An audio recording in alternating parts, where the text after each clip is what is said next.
I'm Keith Westwood here in the Weather Channel Forecast Center. We're dealing with one of the worst coastal storms ever on this December 11th, 1992. We have snow, we have wind, we have rain and coastal flooding. 703 Dune Road just went in. What I saw, I've never seen before or since. It looked like the place had been bombed. I couldn't believe that the ocean could do such damage, just wipe everything away, everything. When the storm hit in '92, I saw the homes on TV physically floating away into Mauritius Bay. Every time I saw a house going into the ocean, you knew that it was another person's dream that was literally going out with the tide. The house has just broken free of its footing and is now being pounded by waves and broken up. On December 11th and 12th, 1992, a fierce northeast storm struck the south shore of New York's Long Island.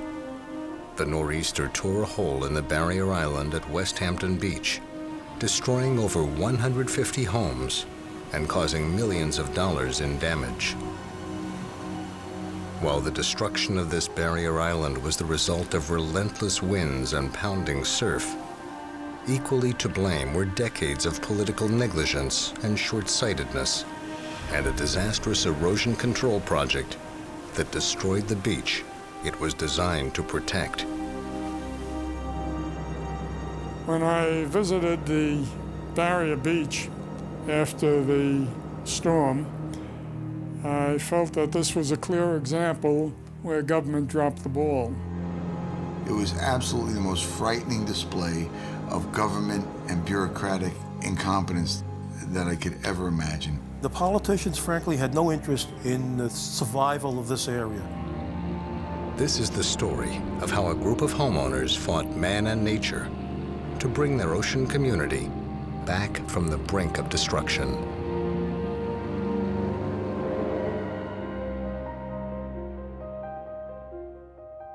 Long Island took its current shape nearly 20,000 years ago, at the end of the last ice age. All of the material that was scooped up by glaciers to form Long Island steadily eroded toward the sea onto the continental shelf. About 6,000 years ago, the rise of sea level slowed, allowing a ribbon of sand to begin to form along the island's ocean shoreline. That ribbon of sand became the modern barrier island system that exists today. Erosion on a barrier island system like you have on the south shore of Long Island is really dependent on a few factors. The first factor is the amount of sand that you have in the system. In our case, the sand came from the glaciers and the material that's there. We're very fortunate in that we have quite a bit of sand in the South Shore system. Second factor is the position of sea level and whether it's rising or dropping, how that's changing. A third factor that's probably more important is the wave energy that's available to move the sand around in the system. Waves are the movers of sediment. They're nature's bulldozers, if you will. And on the south shore, the sand flows from the east, Montauk Point, to the west into Coney Island. As the waves strike Long Island's south shore at an angle, they drive the sand in a sawtooth pattern slowly towards the west. Barrier island systems protect the mainland. Without the barrier islands in place, the mainland of Long Island would be massively flooded and damaged every time there was a small northeast storm. It's the barrier island system that protects the south shore of Long Island from flooding and erosion. So when that system is compromised, the mainland suffers.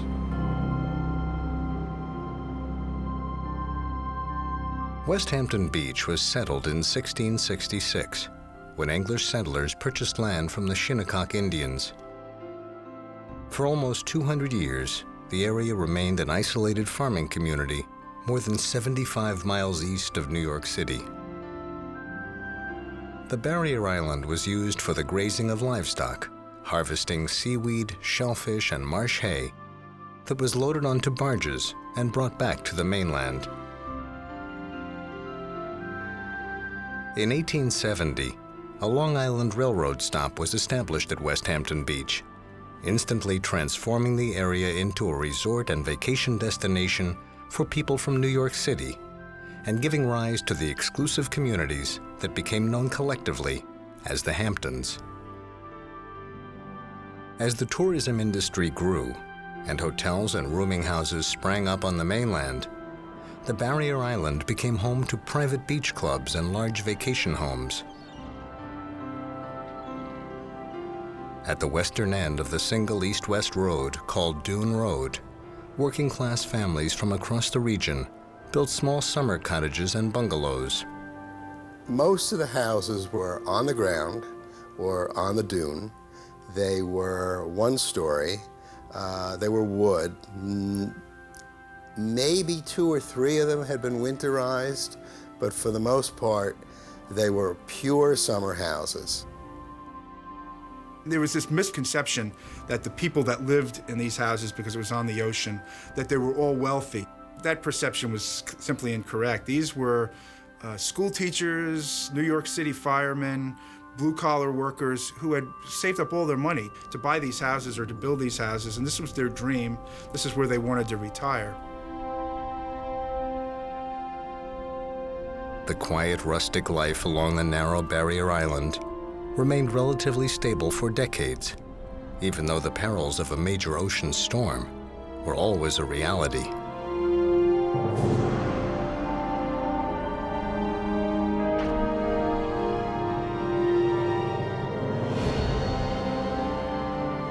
Everything changed in the 1930s when a series of storms devastated the West Hampton Beach area. Overwashing of the Barrier Island was common, and 2 new openings, or inlets, tore through the delicate sand ribbon. The storm of record that we have for Long Island occurred was the hurricane of 1938, which occurred in September of that year. And that really had a tremendous impact on the shoreline. It was the storm that actually caused Shinnecock Inlet to form. The people actually that were there at the time actually liked having that opening between the bay and the ocean. They could use it for access out into the ocean for fishing, and it allowed water to come into the bay. And so they wanted to keep it open, and over a period of time, they tried a number of different things to keep it open, building barriers around the inlet itself, that passageway into the bay, and eventually it was stabilized with the stone jetties that you see there today.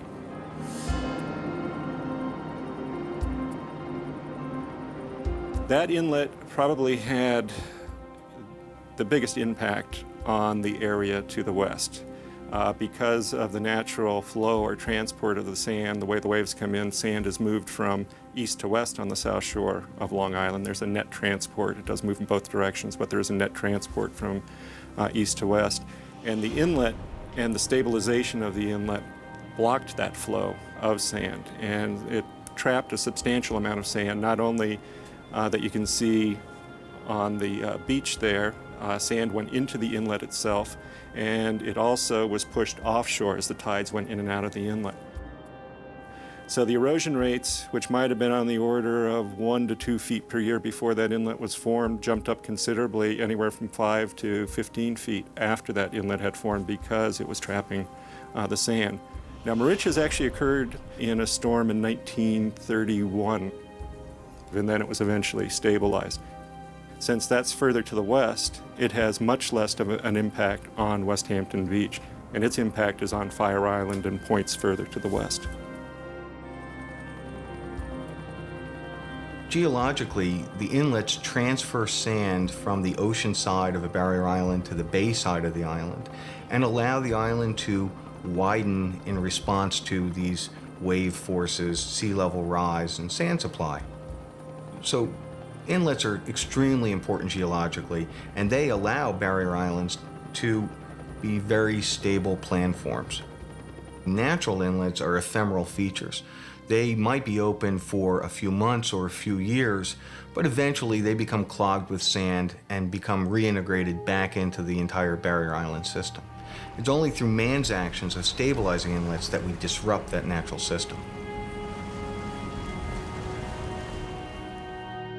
The decisions to make Moriches and Shinnecock inlets permanent were a great benefit to the local fishing industry by creating reliable passageways to the waters of the Atlantic Ocean. At the same time, there was an immediate impact at the western side of each inlet. While natural forces allow inlets to open and close over time, man's effort to stabilize an inlet prevents it from ever closing again. Sand that flowed smoothly like a river westward along the ocean beaches was held in place on the east side of each inlet by rock barriers called jetties. Just west of the inlets, wave action immediately began eroding the beach, with no supply of sand to replenish it. Subsequent to the stabilization of the inlets and the increased erosion of the barrier island system, things were knocked out of balance. The natural balance, which had been in existence for hundreds, if not thousands of years, is now being really thrown out of whack. Now we have a permanent interruption of our river of sand, and we have massive accretion on the updrift, or the east side of the inlets. We have massive shoals being formed both on the ocean side and on the bay side of the inlets, but downdrift, or on the west side, we now have tremendous erosion. In response to this, Suffolk County in New York State requested that the U.S. Army Corps of Engineers come and study the south shore of Long Island. In 1958, the study was done to evaluate the need for protection for all the South Shore of Long Island. Based on that study and the recommendations in 1960, the project was authorized to include sand placement, dune construction, up to 50 groins and up to 22 groins in the Moriches to Shinnecock reach based on their necessity and need. The comprehensive plan recommended by the U.S. Army Corps of Engineers was authorized by Congress in the Federal River and Harbor Act of 1960. The first phase of the project consisted of pumping additional sand onto the beaches and monitoring the erosion.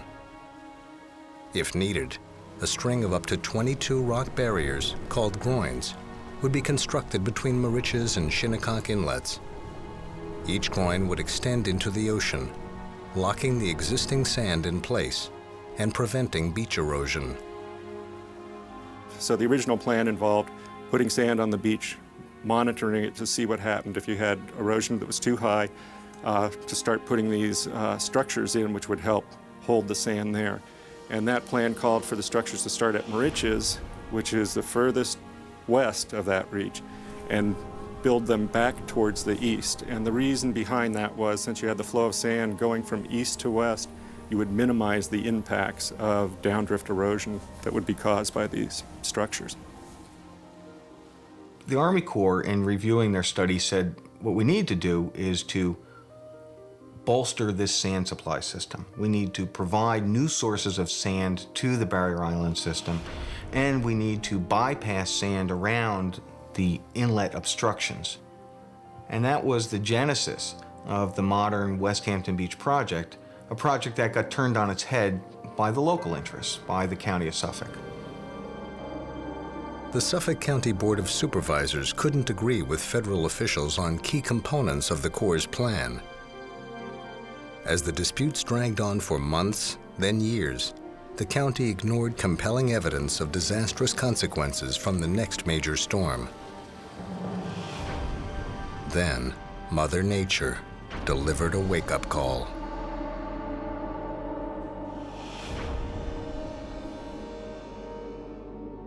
On March 3rd to the 5th, 1962, the Ash Wednesday northeast storm hit the entire Northeast.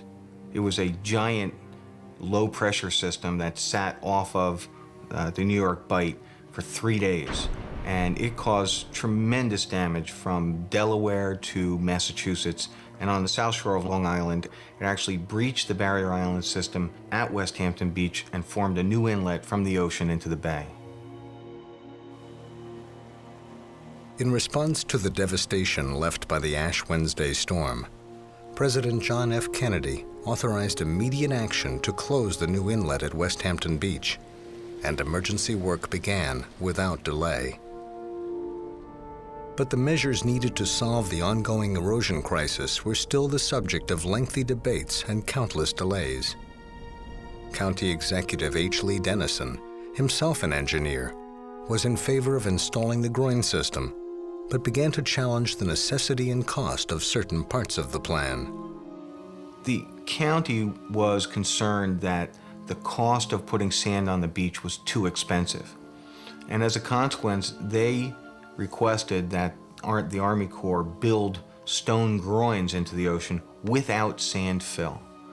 And what ensued from that request was a tremendous amount of back and forth written correspondence, studies being done, and opinions being offered that to build groins without sand fill was going to be a disaster. Despite those clear, concise, well-founded engineering recommendations, local interest at the county and the state level pressed for a groins-only project. And not only did they press for groins only without sand, but they also wanted the groins to start in West Hampton Beach, or in the middle of what we call a compartment. A groin field placed in the middle of a compartment, or reach, blocks the natural flow of sand along the coast. Downdrift beyond the westernmost groin, the beach is deprived of nourishment and subjected to an accelerated rate of erosion until the next groin is in place. By this time, every decision maker at every level of government had been warned of the consequences if the Corps' west to east plan wasn't properly implemented. But stronger than the ocean were the forces of political power and the reluctance of government to spend what was necessary. The political interests were in West Hampton Beach. West Hampton Beach was an incorporated village. West Hampton Beach had large lots and large homes and wealthy homeowners. They had well-established beach clubs, and they had important political figures. The Commissioner of Public Works at that time was Herman Bishop, who was also a resident and politically one of the leaders in the town of Southampton. And he indicated that DPW wanted the groins to start at the east end and work westerly. I strongly oppose that, since from an engineering point of view, the literal drift moves from east to west. Therefore, I felt that the groin should have started at the west end with a sand bypass across Mauritius Inlet, and then proceed to be built in an easterly direction. And Bishop's argument was, number one, he was the Commissioner of Public Works, which had the responsibility. And second, while he didn't quarrel from a technical point of view with the point I made, he said, the project will be complete before nature will know that there's a problem. And the Corps of Engineers was told, you do it the county way or it's no way. And the Corps of Engineers acceded to the idea of the groin project. The political pressure was so extreme to do something, to do it right away, and to do it cheaply. And they began the first series of 11 groins in 1964. It was completed in late 1965, and immediately upon completion, the barrier island began to erode. There was a large condominium there called West Hampton House, still exists today. It had an Olympic-sized swimming pool inside a horseshoe-shaped building, and it was completely and utterly destroyed. Lawsuits were filed by the 300 homeowners in the condominium, as well as surrounding homeowners, and a new extension to the project was proposed in 1969 and 1970. They did see the erosion rates started increasing dramatically in that area after they built the first set of 11 groins. And there was another outcry that something had to be done. And so there was an agreement that 4 more groins would be put in. And these are substantial structures. I mean, they're 450 feet long. They can be up to 16 feet high at the back area. so they do trap a lot of sand. Unfortunately, they did not complete the whole project. They did not extend it all the way down to the inlet at that time. They're still missing something on the order of 10,000 feet, which was not protected. And so essentially what happened is that erosion area moved down 4 more groins. And again, it was something that was predicted by the coastal engineers. Even though we don't know everything that's going on the coast right now, and there's still some mysteries, that even back in the 60s and 70s was a predictable event that occurred. What they put in was they put in a sand trap that was going to trap everything that should have been going to the west. Everybody knew it. The Army Corps knew it. The people that voted on it knew it. Everybody knew it, and still, in spite of that, they basically made the decision because it was politically expedient. We were sacrificed for the good of West Hampton Beach. It was simple as that. As the beach filled with sand in the newly protected areas, the patchwork of political decisions dragged out through the late 60s and early 70s.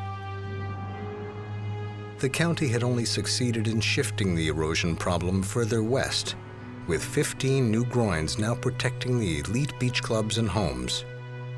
With the project far from completion, the 700 and 800 blocks at the western end of Dune Road remained exposed and vulnerable to nature's worst punishment.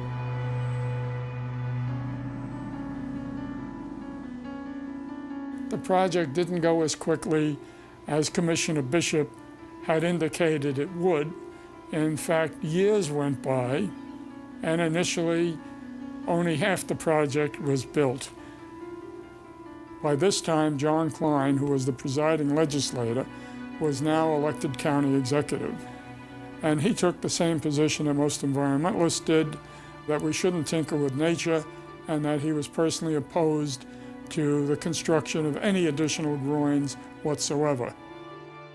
In 1972, my position was perched on 2 principles. One was philosophical, one was practical. The philosophical was that I thought it was inappropriate to spend large sums of public money, tax money, county, state, and federal, on the protection of private property for private interests, particularly in those days when the people who occupied those houses were refusing public access to the water. The second was practical, and it's a position I hold to this moment. I don't think there's enough money in the world to stabilize the shorelines of Long Island, or indeed of New Jersey, or of the East Coast of the United States. It was clear to everyone who had spent more than 15 minutes on that beach that the groins were causing massive downdrift erosion.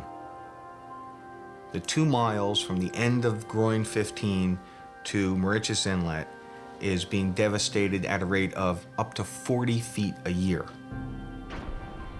The county legislature votes to approve an additional expenditure to complete the project, to complete the last 6 groins in 1972. The county executive vetoes that expenditure, and there are not sufficient votes to override the veto. It was a $127,000 expenditure on behalf of Suffolk County. Once that was stopped, no action was taken for the next 20 years. The ocean is beginning to take a terrible toll at West Hampton Beach on Long Island. First, the beach was eroded, and now 3 homes have been washed out to sea, with at least a dozen others in danger. More than 100 homes in West Hampton Beach are in danger of washing out to sea. As Mary Savillo reports, the beaches beyond Groin 15 began to erode faster and faster. Suffering from years of powerful storms, the dunes began to shrink, and without a fresh supply of sand from the ocean, they began to disappear completely. The pilings that supported the homes had been sunk at least 10 feet into the sand, but the constant erosion dug away until there was nothing left to hold them. Dune Road was being overwashed at almost every high tide. When it became impassable, the area was closed completely to vehicles. Isolated, vulnerable, and precisely as expected, the houses along Dune Road began to succumb to the forces of erosion. In the early 80s, there were a few storms and a few nor'easters and a few high tides that radically changed the beach from roughly 400 feet from the road to the high tide level to 20, 30, 50 feet. And many of the houses that were simply sitting on the beach got washed away in those years or damaged in those years. As the beach continued to erode, the houses that were up on pilings started to fall in. The support structure, the pilings, the girders on the west side of the house have given way and the house has fallen over. The ocean started swerving around that last groin. And little by little by little, for about a mile, houses were getting knocked down. And in the early 80s, you'd drive along and see all these structures just knocked over, leaning over, water surging under the pilings if they had pilings, and it was horrendous. As we progressed through the 80s, you could see, especially in the winter months, coming back after the winter months, you could see that where the ocean had come in farther and farther, and in many instances had eroded the land under the decks and under the houses themselves. So the houses which were once in close proximity to the beach were now higher and higher off the ground. And through the progression of the 80s, many of the houses were almost at the full limit of the depth of the pilings, which made them very precarious. And you could see with each storm that came through, some of them would start to tilt, and gradually they were declared to be unsafe. They weren't inhabitable, and the owners were told that they couldn't access them. We had a partial road, and the ocean actually washed up to the road and actually over the road. And my wife had to check the tidal tables printed in the paper to see when we can leave the area if we wanted to go to dinner, and when the tide was going to come in and when it was going to recede. And that's how we had to live in that period of time. From 709 Dune Road looking west, the ocean will also come up in this area. You can still see the puddles of water that are laying around and the amount of debris that was washed up.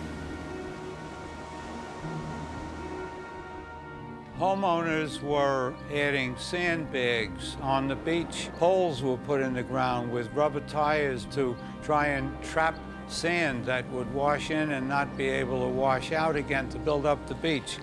But when you have the strength of the ocean and the weight of all that water and pushed by a storm, either from the south or from the north, you were helpless. Nothing worked. It got worse and worse. Once the road got washed out, which happened in the mid-80s, it became a battle just to get to our homes.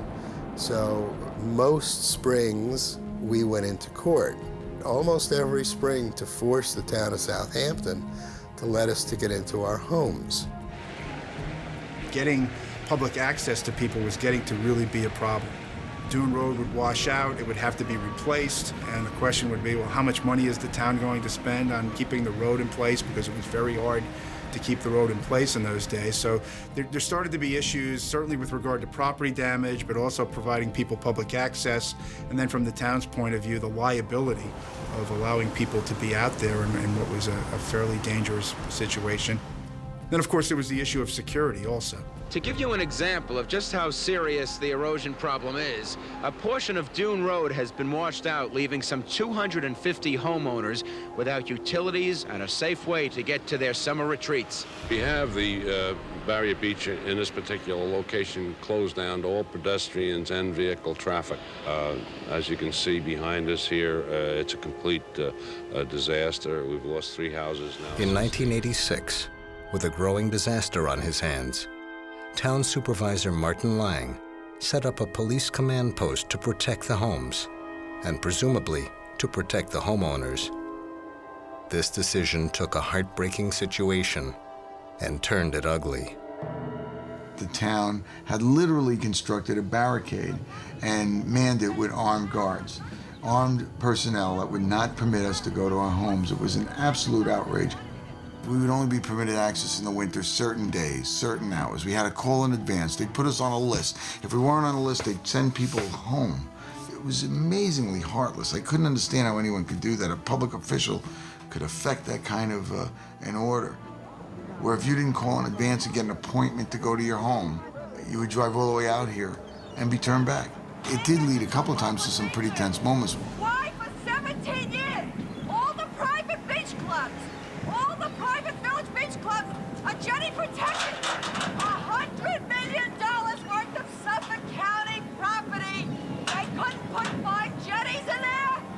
You dummy, you don't deserve your job. They imposed restrictions for the sake of imposing restrictions. That was the way they treated us. They treated us like we were criminals going to our own homes. And it was just seeing what had happened here was horrible, just horrible. We felt victimized all around. We were suffering from this. The editorials in the newspapers were saying people shouldn't build on the beach. Again, there were houses along the beach everywhere. We didn't build a house on the beach. But it was this idea that we had done something. The feeling we had is that we had done something and we were almost responsible for this. And it wasn't a pleasant feeling. We battled to get the permission to have 2 or 3 residents, quote unquote, licensed to bring all the residents back and forth. At first they would make us walk. Then they told us that we'd have 3 cars that could go back and forth. And 24 hours a day, we'd be on call, picking up people who went to town or trying to get them back. It was a nightmare. It went on for 9 years. It was incredible what happened. The police command post created a no man's land that eroded the economy of the entire area. Merchants in town lost millions of dollars in business, not only from the absence of hundreds of homeowners along the beach, but from the loss of thousands of daily visitors to Cupsog County Park, which sat in exile at the western end of Dune Road. Month by month, the situation grew progressively more bleak. Dune Road was reduced to chunks of asphalt along the eroding shoreline. Septic tanks that had been buried under 4 feet of sand were now completely exposed. Fire hydrants stood 4 to 8 feet above ground, and the municipal water main that was originally placed deep in the sand was visible along the edge of the Atlantic Ocean. The image of debris not yet washed into the sea was often referred to as a war zone, and everyone predicted things would only get worse. We actually had a team of some of the country's top coastal scientists and engineers come in 1988 to take a look at this situation, because by then it had gained national notoriety as how not to do a coastal erosion management project. And we took a look at what the options were for dealing with the issue. And even at that time, it was clear that, our report said there is going to be a breach here if nothing is done. So again, that was not unpredictable, even going back into the 80s, because the situation was so dire. This piece of land here was getting thinner and thinner and thinner. We were losing beach. And you didn't have to be a genius to know that that pretty soon you're going to be one of the houses going.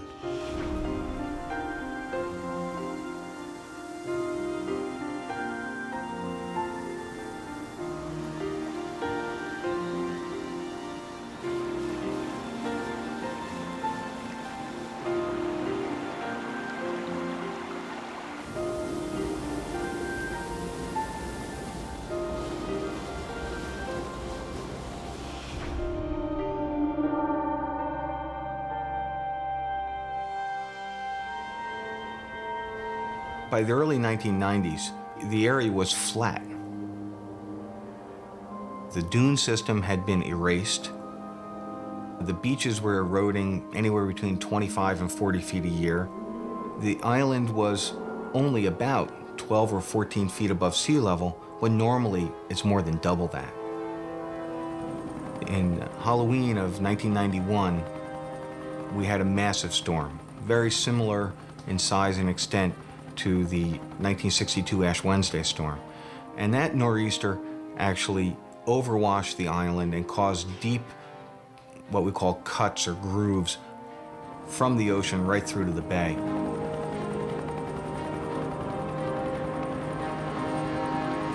The Halloween of 1991 storm was an incredible series and literally what was later to be described as the perfect storm that had come up.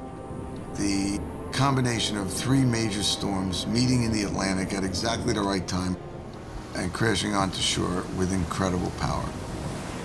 We lost 32 homes in that one storm instance. I'm standing at 855 Dune Road looking west. One house at 857 has been completely washed away. As we had predicted before, you'd been seeing the erosion, and eventually the beach elevation went down. You were starting to see overwashes. So by the 1991 storm, we had fairly high water levels, and you did have water washing over. They were losing the road at that point, but it was kind of part of that natural progression that started really with the completion of the last groin in 1970.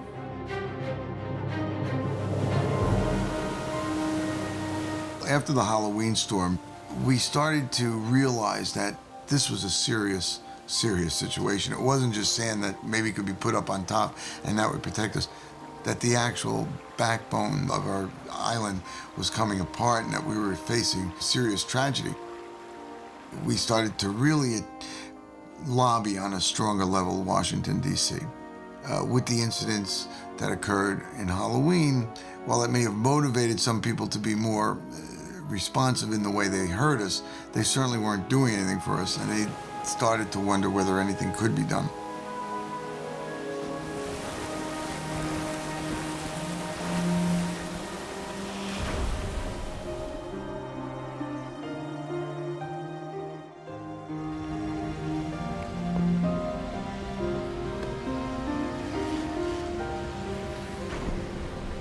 In the summer of 1992, a year after the Halloween storm, I was getting very nervous. And when I packed up to leave, I took one last look at the house, and as I drove off, I said, "Goodbye, house." I just had a feeling that it was going to go, and it did. By the winter of 1992, the stage was set for a massive breach of the Barrier Island system. The sand supply had been stopped for decades. The Barrier Island system was in a highly vulnerable and degraded state, and we had a large northeast storm forming right off the coast. December 11th to the 13th, that storm hit, and it ripped the Barrier Island open in two spots at Pikes Inlet and Little Pikes Inlet. It was a devastating, slow-moving, really fierce storm. Usually the jet stream comes around and kicks these storms out and takes them out to sea. Jet stream this time went into a huge eddy and just captured the low center over Delaware and kept it there for 2 days. We found ourselves with... My first trip down was on the Lark, which is an amphibious vehicle that goes from the land into the ocean. And what I saw, I've never seen before or since. Not only was the road completely washed away, but the houses were either completely exposed, sitting on pilings in the ocean itself, or they were just piles of driftwood. When the storm hit in '92, I saw the homes on TV physically floating away into Moriches Bay. It looked like the place had been bombed. The amount of the debris that was lying around was extraordinary. All of the sand that had been washed away from the dune was washed into people's homes on the bayside. So even though those homes were still intact and standing, they were filled literally to the roof with sand. That was just an amazing total displacement of property from one section to another.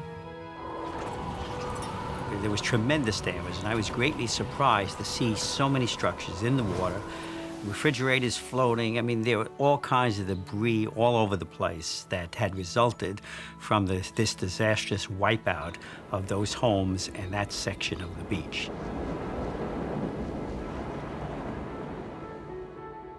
From west of Groin 15 to Moriches Inlet, the barrier island had been sliced into 3 distinct sections. A cut at Pikes Beach was given the name Pikes Inlet. A smaller breach just to the east was eventually named Little Pikes Inlet. In January 1993, the larger inlet closed with the help of sand placed by the Army Corps of Engineers. The expectation was that the smaller breach, Little Pikes Inlet, would naturally close itself, and the decision was made to do nothing.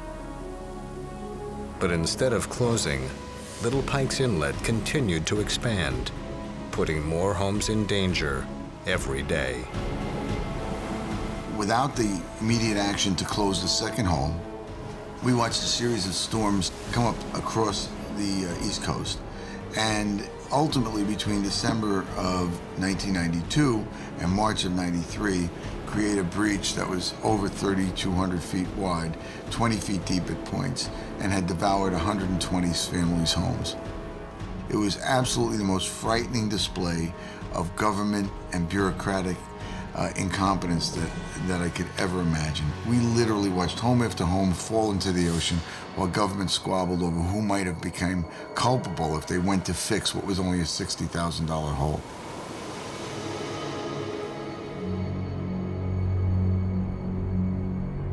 In a matter of a few months, Little Pikes Inlet grew into a churning house wrecker, ultimately causing damage in the tens of millions of dollars. Not since the hurricane of 1938 created Shinnecock Inlet had nature cut such a huge opening in the barrier island.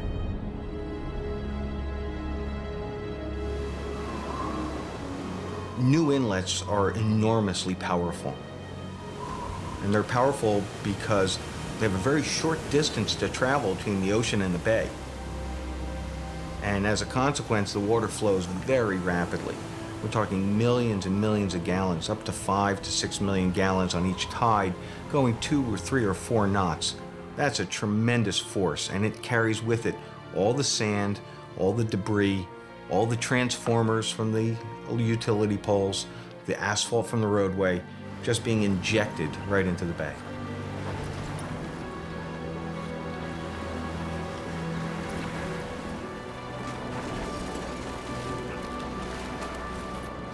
Homes that had been built on the ground had no chance against the surging ocean water.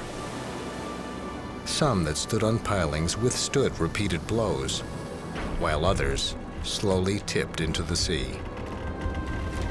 The process of foundation failure on a modern piling foundation house is very, very slow. And that's because they're driven to 10 feet below sea level. So the only way to get a modern piling foundation to fail is to have water deeper than 10 feet. When they do get undermined, what happens is the house starts to lean in one direction, the waves start to work on the house and rock it back and forth, and eventually, usually during a storm event, the house itself is just washed to sea. The house has just broken free of its footing and is now being pounded by waves and broken up. Those houses disappear. The houses, they literally get grinded up by the ocean in hours. As you're watching them fall in, it's like a giant meat grinder, churning it up, and the house literally disappears wave after wave, and within minutes, there's nothing there. It was a very, very sad thing to witness.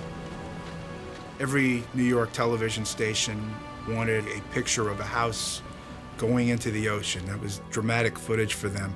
But, you know, as a town supervisor and having worked there in town for over a decade and having gotten to know almost every single person who lived on Dune Road, whether they be a year-round resident or just a part-time resident, we knew every single one of these people. So, you know, for me, every time I saw a house going into the ocean, you knew that it was another person's dream that was literally going out with the tide.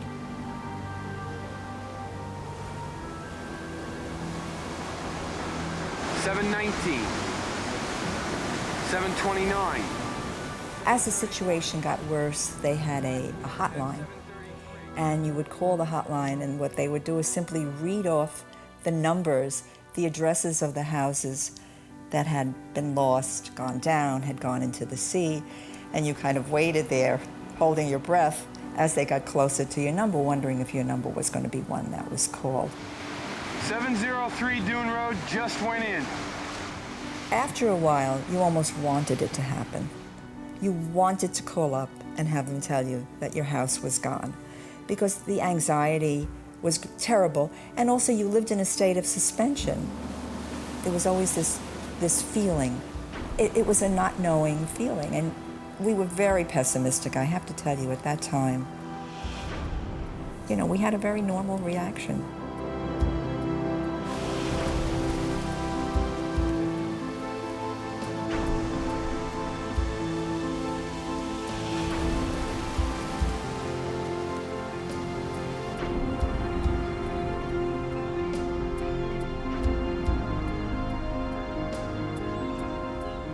After the storm, when you went down there, it was really quite amazing. As you went down Dune Road and got to the end of the groin field and looked out to the west, there was no land there was no road, it was just open water. And the fact that the whole barrier was gone for about a half mile was something that was, well, I won't say surprising, but it was very impressive when you went down there and saw that. When I visited the barrier beach after the storm, I felt that this was a clear example where government dropped the ball.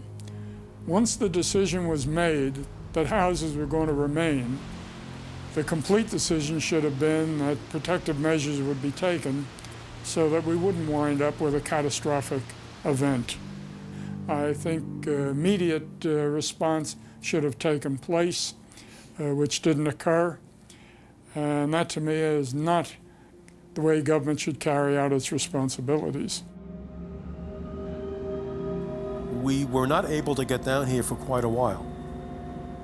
Arrangements were ultimately made by Southampton providing an amphibious vehicle to selected homeowners that wanted to see what damage the property had incurred. And we were fortunate we were able to get on the vehicle and physically inspect the property.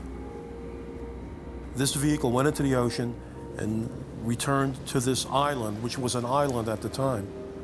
We saw devastation that was incomprehensible.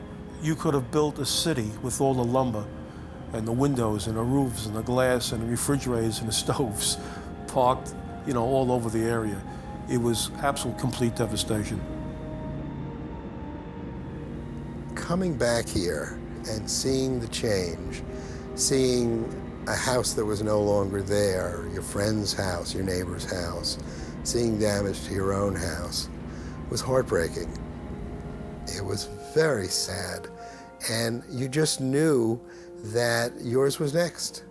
We went through a period of mourning. I mean, that's how bad it was. You felt as if someone had died, because you see a house that you lived in or that someone else lived in that was suddenly lost, unusable. And these were happy places. These were places where people came to enjoy themselves. It was very sad.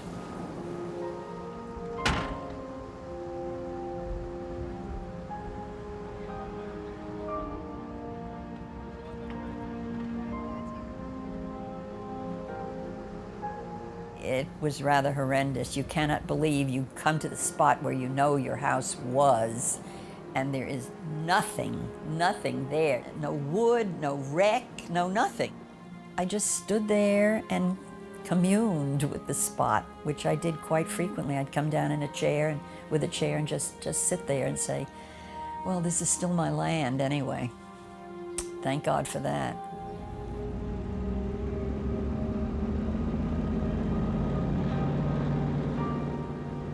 There was real anger at the fact that this could have occurred, and the progression of it could have been appreciated as it occurred. It wasn't a single episode that occurred apropos of nothing. There was a long lead-in time to the development of this situation.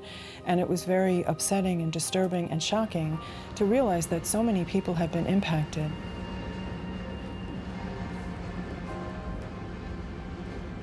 We attempted to cooperate in whatever way possible and negotiate with the various agencies of the county, state, and federal government. But I think that most of the homeowners were left feeling very abandoned and angry that this had been allowed to progress to that extent, where the majority of people were left with nothing of their property. Even if the house was gone, whatever property existed, there really was nothing left of that either. Most of it that had washed away. Here was a problem that was not of the town's making. That was a problem that was way beyond the capability of the town to be able to solve on its own. There was severe property damage. There was the threat, certainly with these breaches, that it was going to get much worse. And we, at that point, needed help from the state of New York and the federal government to help us deal with this situation. The search for help from state and federal agencies was a lengthy and frustrating process. The families whose homes were still intact were desperate to do anything to prevent damage from a future storm. But no one ever expected where the next round of destruction would come from. It was a disturbing day for the Dune Road homeowners who came here today and who saw for themselves that their beach town turned ghost town is in fact a prime target for vandals. People came across the bay and broke into a lot of houses and stole things, but they also were just malicious. They just broke everything they could get their hands on and threw it all over the floor. Somebody's house had been hatcheted. Now, why would anybody want to do that? This was a house that wasn't being used. They didn't take anything from it, but they actually went through it and destroyed things in it. Hard to explain. We were vandalized. Homes were destroyed, furniture was stolen. I personally made up a sign, this home has been vandalized, there's nothing further of any value in this home, so please leave us alone. So, needless to say, we went through an extremely difficult time that nobody should ever go through. To salvage what little they had left, the homeowners had been reduced to the role of refugees, bringing whatever possessions they could carry back to the mainland. You see where that white water is breaking in the distance? Well, that used to be a section of Dune Road. It's where the ocean punched over into the bay during a storm last December, taking out all those homes on Dune Road. You're looking south. Behind me is Mauritius Bay, and this is the community of Remsenburg. It's become notorious for street flooding ever since the breach because the bay is so swollen. Breaches through a barrier island system are potentially extremely devastating. The whole salinity regime, the whole ecology of the bay is changed by this introduction of millions of gallons of salt water from the ocean twice a day. And the barrier island system itself is being torn to shreds. So the protection that the barrier island provides to the mainland is lost. After the breach opened, we did put a tide gauge. It's an instrument just to measure the tidal range, or the difference between high tide and low tide in the bay behind the breach on the mainland. And we saw that the tide range did increase by about 30%, which indicated that the breach was having an impact on that back bay area and, of course, on the mainland. When you change the water circulation, you're bringing in higher salinity water, you're changing the current patterns, so you can change not only the flood elevations in the bay and on the mainland, you can also change a lot of the environmental characteristics of the bay itself, and that can have impacts on the biological resources. The ability of the bay to produce clams and all kinds of other shellfish and sea life is a function of the salinity, which is a combination of the fresh water flowing into the bays, combined with the salt that comes from the ocean water. So by having an additional inlet, a new breach, we were concerned that we would affect the environmental conditions of the bay and affect the shell and sea life there. So it started out being a homeowner problem and grew into a larger environmental concern for the whole South Shore Bay system. Less than a month ago, I was standing on the eastern edge of the inlet, just like I'm doing now. Only difference is, less than a month ago, I was standing 40 or 50 feet farther out. Sections of this beach are getting washed away literally every day. Now, when the ocean first broke through into the bay after the December storm, you could almost leap across the inlet. Now, that inlet is an estimated 1,200 feet wide.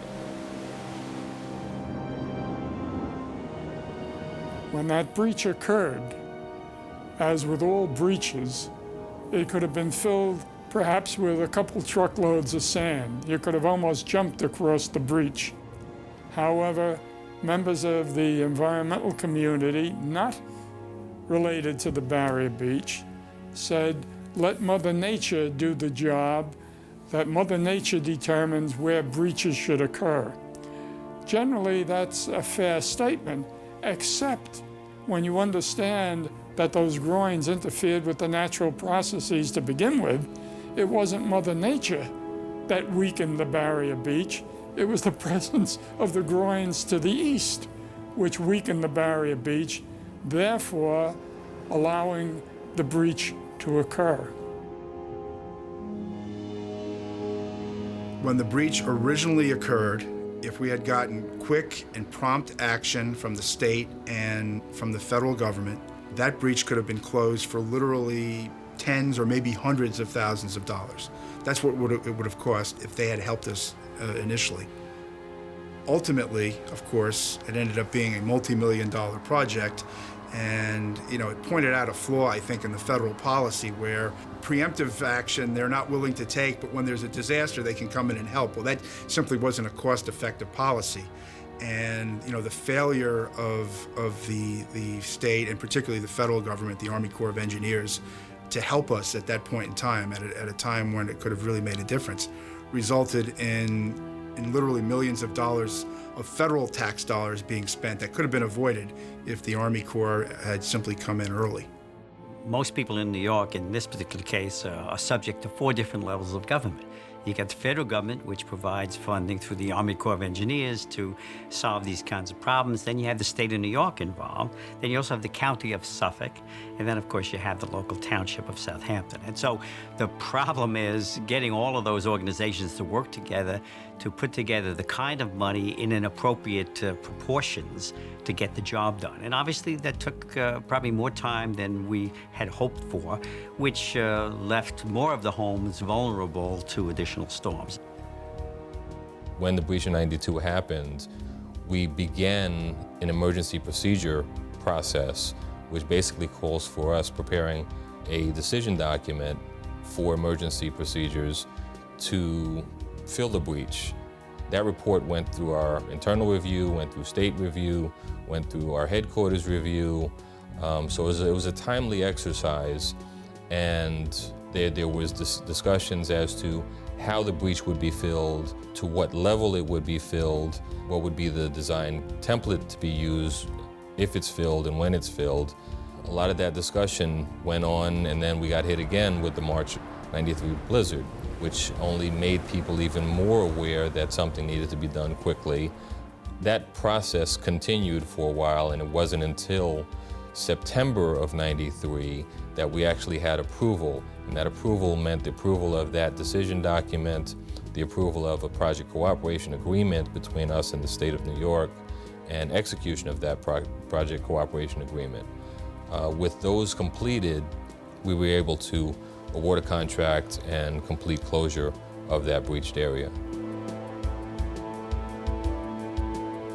The breach closure project was initiated in August of 1993, and this was a massive undertaking. It involved driving steel sheet piling as a spine right along where Dune Road used to be, and pumping literally millions of cubic yards of sand from the ocean bottom up onto the beach to restore the barrier island. They pumped about 1.5 million cubic yards of sand and really did a tremendous job in some pretty difficult conditions. That sheet piling went in and it was driven to about 20 feet below mean sea level, and it was effective where it stopped the flow of water or reduced the amount of water that was coming in and provided a more stable environment so the sand could be filled. That sheet piling went on for much of the 2,000 feet and was followed by placement of sand. That sand placement was continued up until the breach was very near completion, about 90% near completion, at a point where the contractor felt that it was more cost-effective just to place as much sand as he could to close the breach than to continue the sheet piling because of the velocity of the water going through. The breach closure project was an emergency action. It wasn't intended to solve the problem created by the groins. It was merely intended to close the inlet itself and to get us back to the absolute minimum protection. I mean, so minimum that the barrier island was still only 10 or 11 feet above sea level and only about 500 or 600 feet wide. What was really needed at that point was a complete rebuilding of the barrier island system and, most importantly, a reintegration of the river of sand to get that sand flow that had been blocked by these 15 groins for now almost 30 years, to get that sand flow flowing again so that it naturally nourished the beach. The legal process over those 30 years was frustrating and demanding.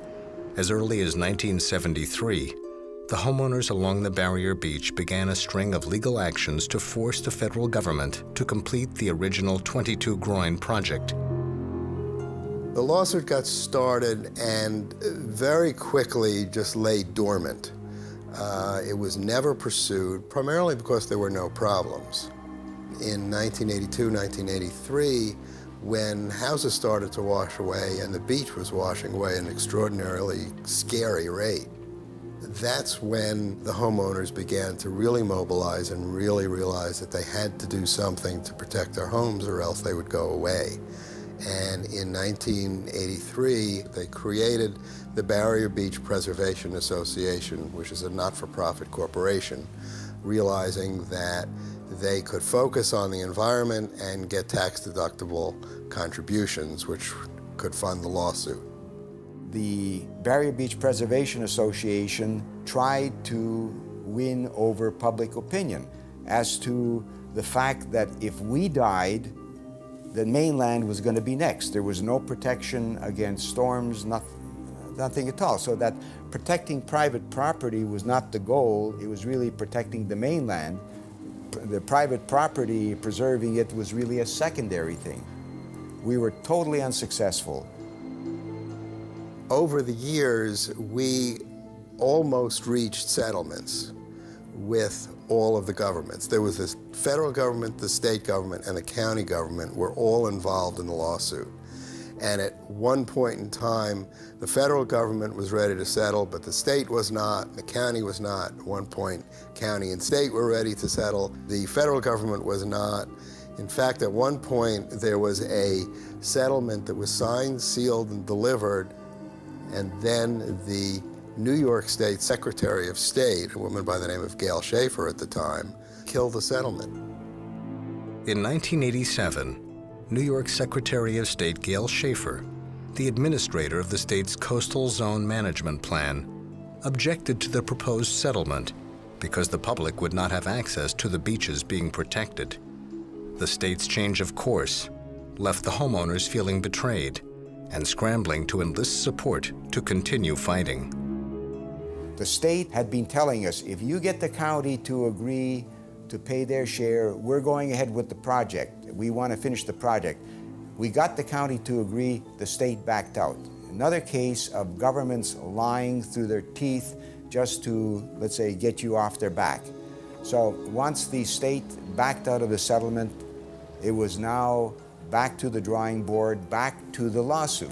And actually the biggest problem that we had at that point was collecting money. What was happening was the legal bills were mounting and the determination of the people that were supporting us was wavering, because once we were back in court, the government just kept dragging it out, knowing that if they dragged it out long enough, that everybody would give up, and if you only had a few people that were suing, we'd never be able to hold out. Decades of legal efforts produced not a single sign of progress until the residents reached a simple conclusion. The best way to fight the government was to create a government of their own. We realized that as a not-for-profit environmental organization, we had a lot less clout than we would have as a municipality. And as a municipality, there was a mayor talking. There were so many times that people told us it would be absolutely impossible for us to do this. Even if it was possible, it would never be feasible. And we just never allowed that to enter into the equation. Generally, the more times people tell you can't do something, that's just more motivation to get it done. We all thought it was so far out there and so crazy to incorporate into a village because we were just so devastated at that point, in such bad shape. But sure enough, we looked at it and said, well, what can we lose by it? And next thing you know, we were incorporating, and we were meeting with the town of Southampton, asking them to allow us to secede from the town of Southampton and form our own village. It's a process. I mean, you have to go, you have to file a petition with the town, you have to hope the town accepts the petition and doesn't fight you. I think they were glad to get rid of us at that point, the town, because we were like a sore thumb to them at that point. We were costing them money. They had to man the trailer down there, they had the fire marshals there, they had to run the amphibious vehicle down there, and they had to listen to all our complaints, and they had to listen to our complaints about them breaking into our houses, stealing our property. So I think they were kind of glad to get rid of us. To create a village, you have to have 500 regular inhabitants, and there's a definition in the state law of what regular inhabitants are. And of course, nobody was able to live there for several years. So you had the position of what's a regular inhabitant and how are we going to analyze this petition, because nobody's able to live there.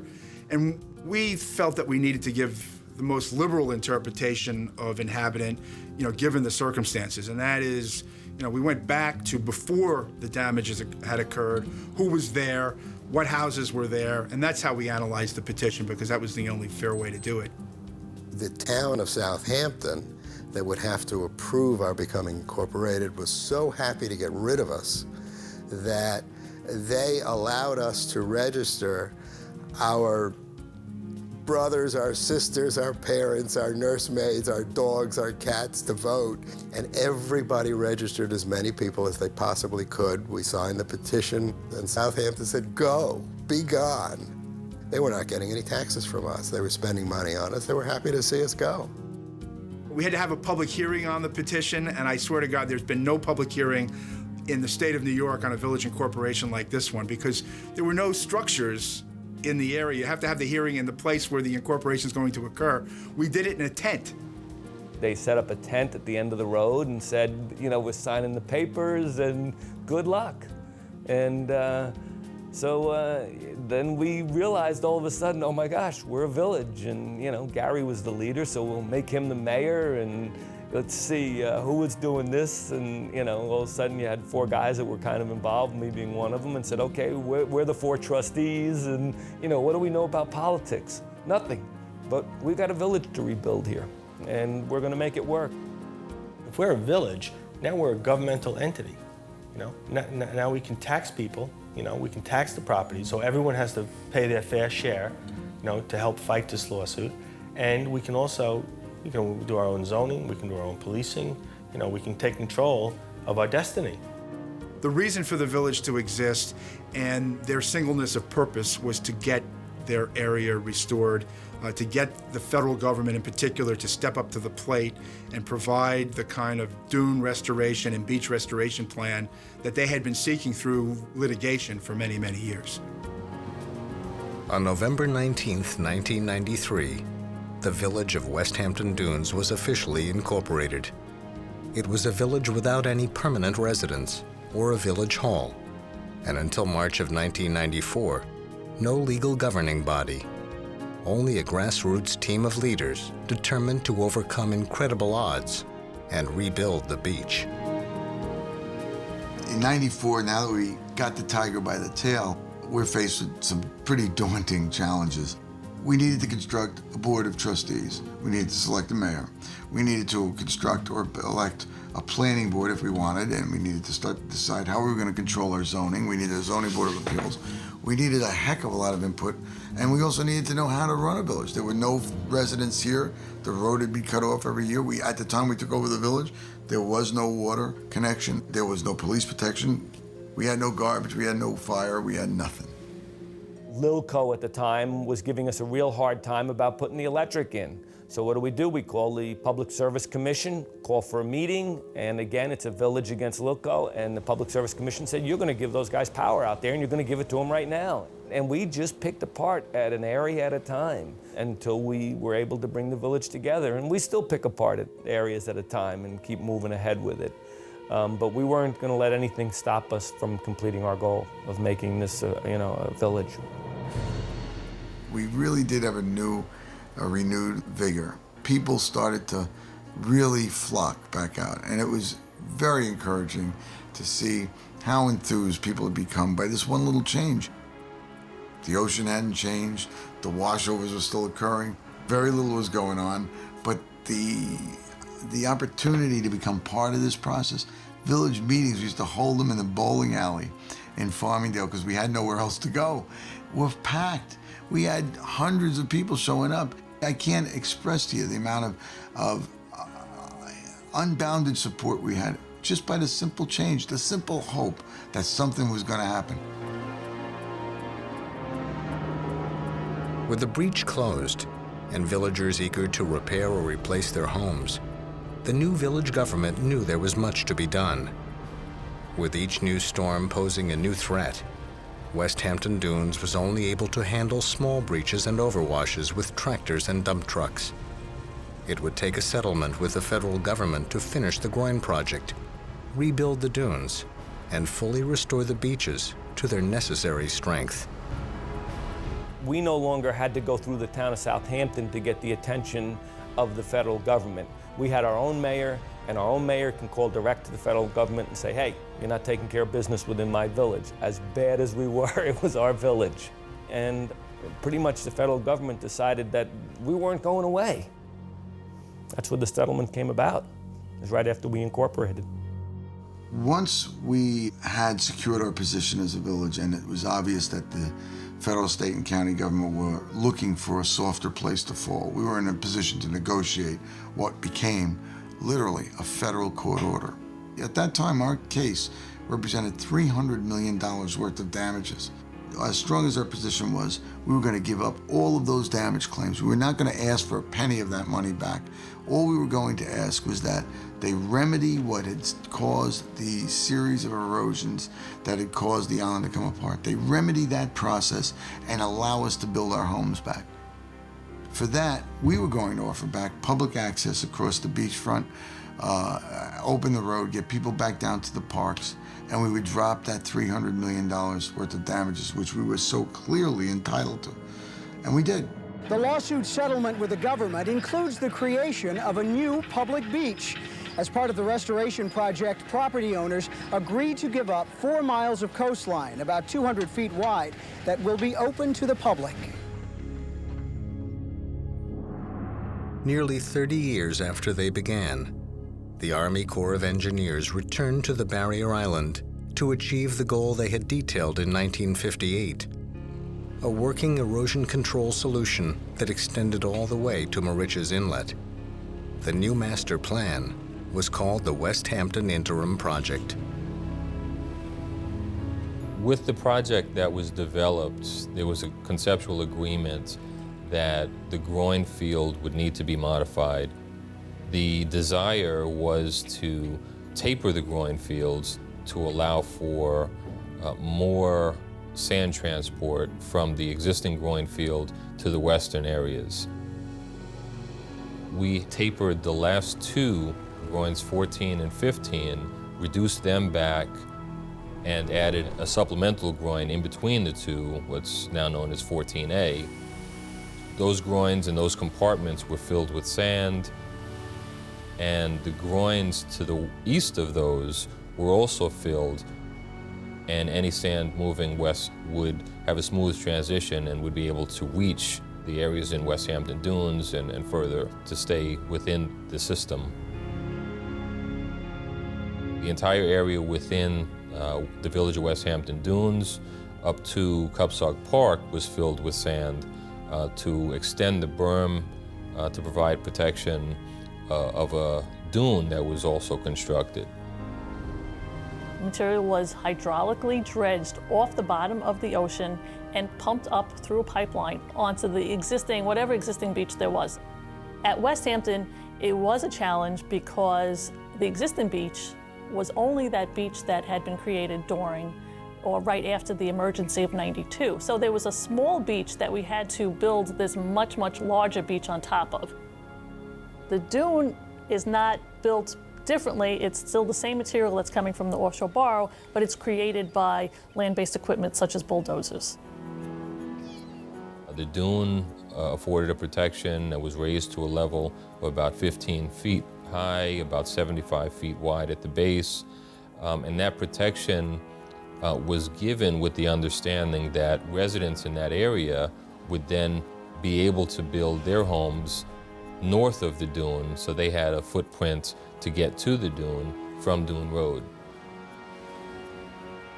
We put about 2.5 million cubic yards of material onto the beach to create this much larger beach section.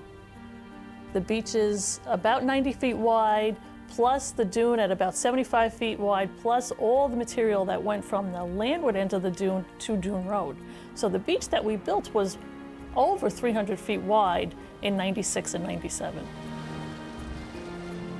We had acknowledged that there would be an interaction between humans and the endangered species in the piping plover.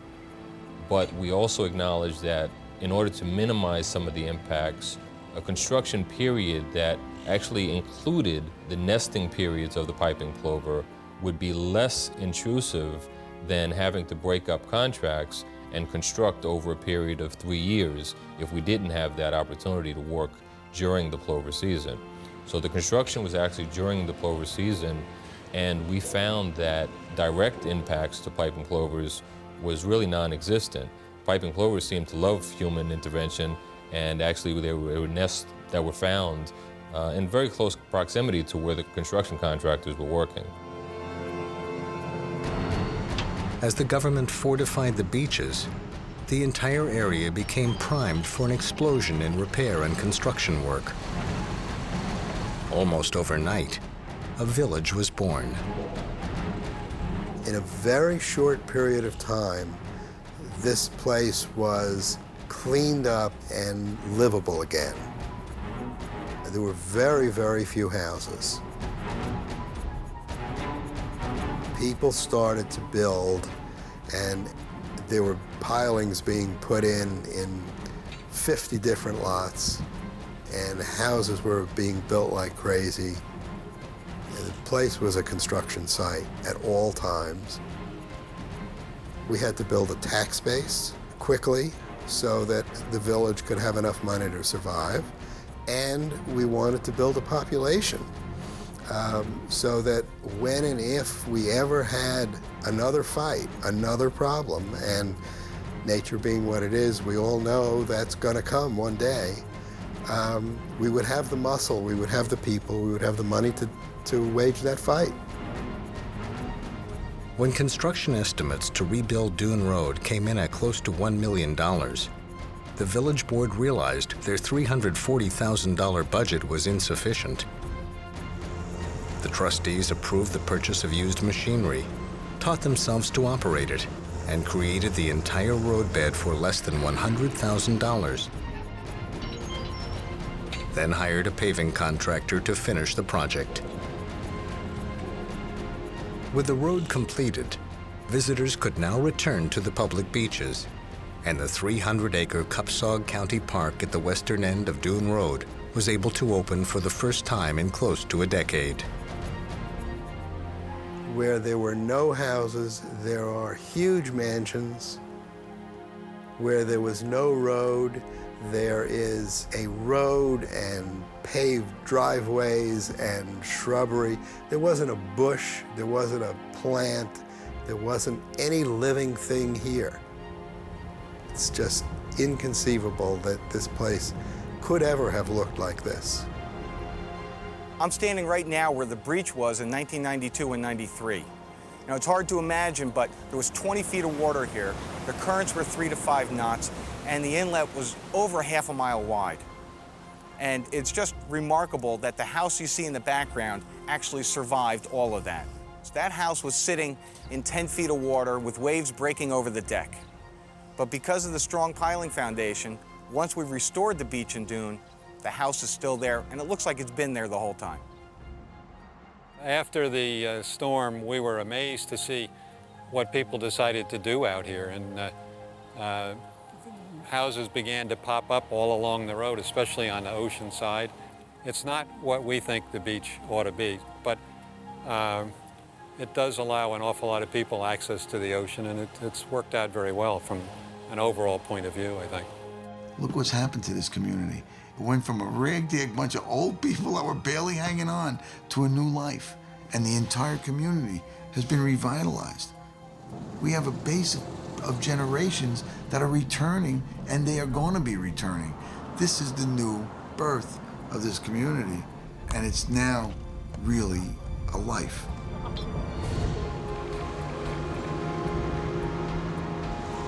A vital part of the court order protecting the barrier island requires that the beaches be nourished with new sand every 3 to 4 years, a process mandated for at least 30 years to ensure the island will not suffer the same devastation again. Beach nourishment is the process of dredging beach-compatible sand from a source like the ocean floor up onto the beach in order to rebuild or maintain a beach. The philosophy behind beach nourishment is mimic nature.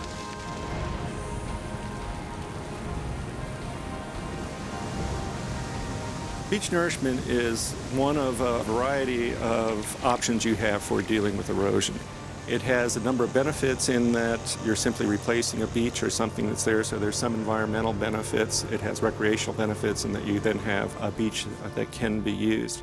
So beach nourishment is gaining, I would say, more popularity as an erosion control method because of those environmental and recreational benefits that it provides.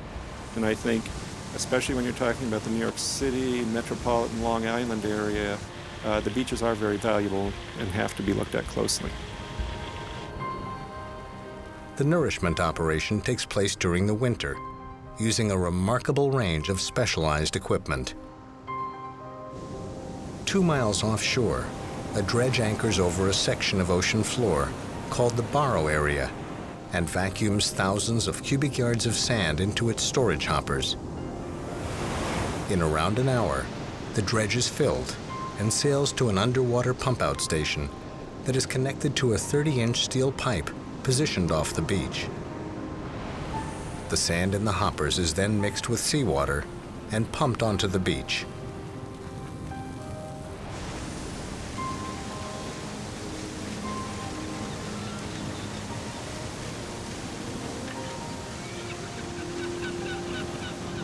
After the water drains back into the ocean, bulldozers move the dry sand to where it is needed.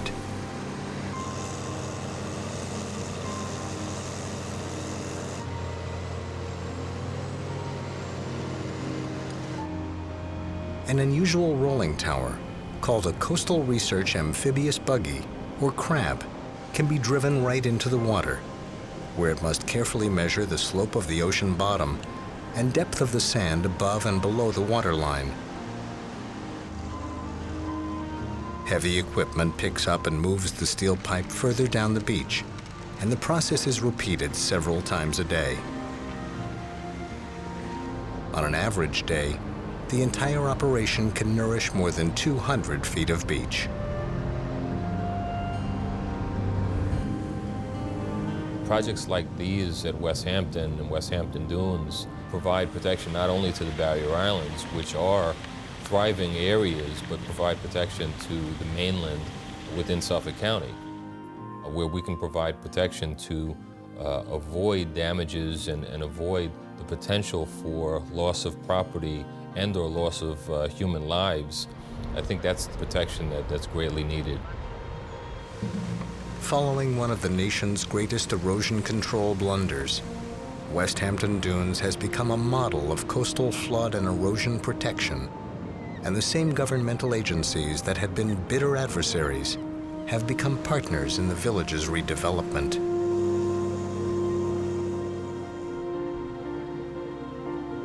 In response to the agreement with the homeowners to make the beaches public, 7 elevated walkways were constructed over the dunes along Dune Road.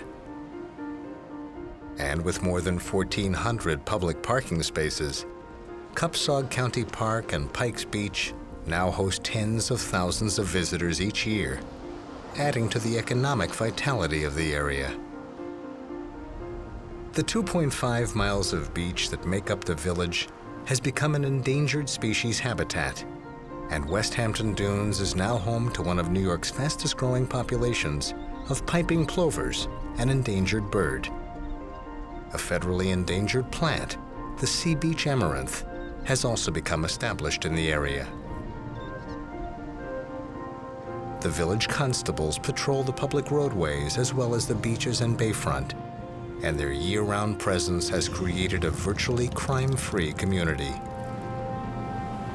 Further east, the groin field that was started and only partially finished stands as a stony reminder of the political and natural forces that led to the devastation of the beaches to the west. People that had been hurt and had been injured and unable to use their homes, in some cases for maybe more than a decade, finally were able to regain the use of their property and regain, I think, the reuse of their dreams. It also had a great impact on the businesses in West Hampton Beach because you had all of those folks that either lived there, were seasonal residents, or just came from Western Suffolk to use the county beach, all back in West Hampton, spending money, and again, participating in the community life of the area. So it was a great thing. And, I've seen a lot of things accomplished, but I don't think there's been anything that's been as amazing as the resurrection of that part of Dune Road, which is now known as the village of West Hampton Dunes.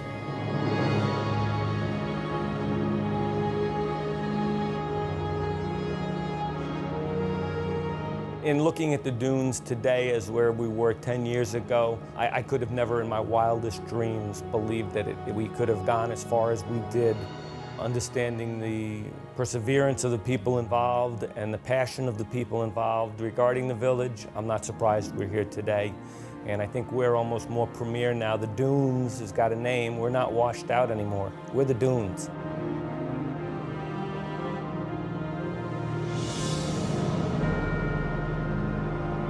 It really has been a journey back from the brink of destruction.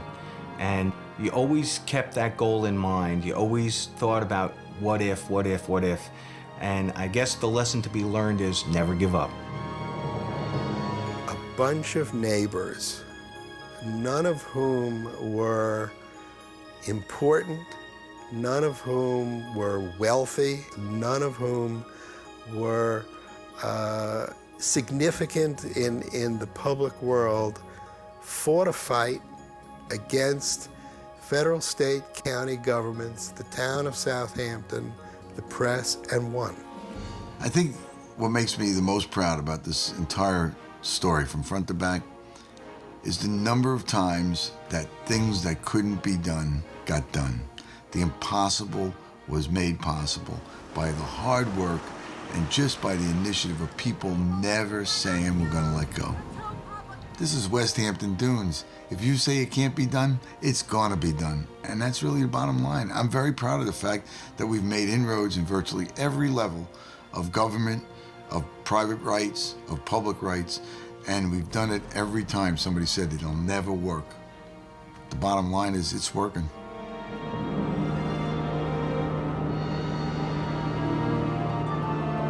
By all accounts, West Hampton Dunes shouldn't exist today. By 1992, it was an uninhabitable wasteland of broken lumber and broken dreams.